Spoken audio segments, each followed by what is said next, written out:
Hey everyone, welcome back to Diseases Defined Simply, where we break down big, scary medical words into bite-sized, easy-to-digest pieces.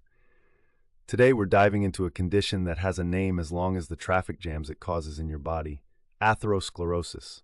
But don't worry, I'm here to make it fun and understandable, and I promise no one will get lost in the maze of medical mumbo-jumbo. All right, picture this. You're driving down the highway, you're cruising along, everything's great, when suddenly, bam, traffic! Cars start piling up, slowing everything down. You're sitting there thinking, well, this is going to take a while.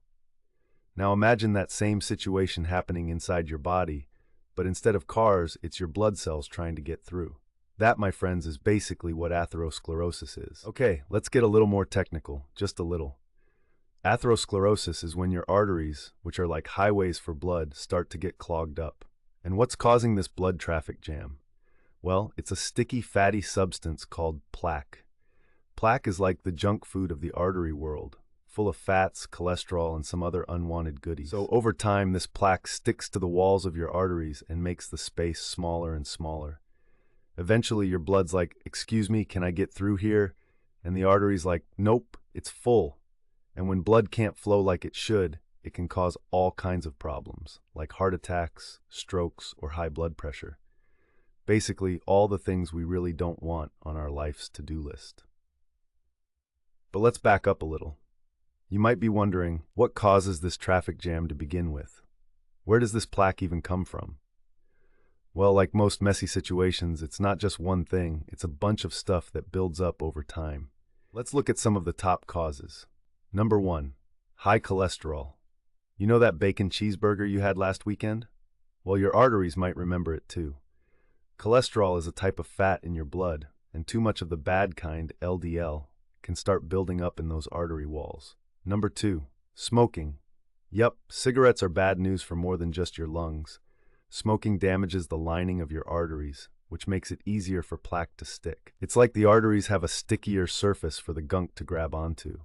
Who knew smoking was also bad for blood traffic? Number 3, high blood pressure. This one's a little like speeding on the highway.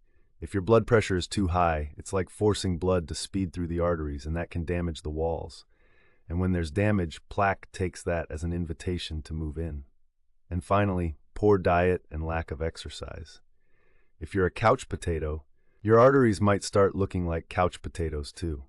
Not moving around enough and eating too much processed sugary stuff can contribute to plaque buildup. Other factors like diabetes or even just getting older can also contribute to atherosclerosis.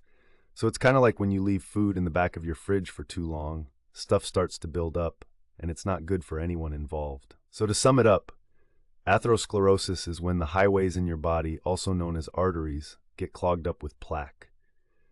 It happens thanks to high cholesterol, smoking, high blood pressure, a poor diet, and a few other things we mentioned. The more plaque you have, the harder it is for blood to get through.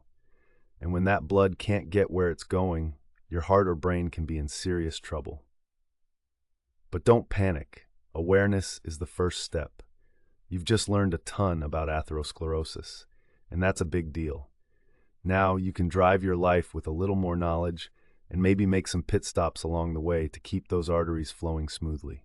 Thanks for watching, and don't forget to hit that like button if you enjoyed learning about this artery traffic jam.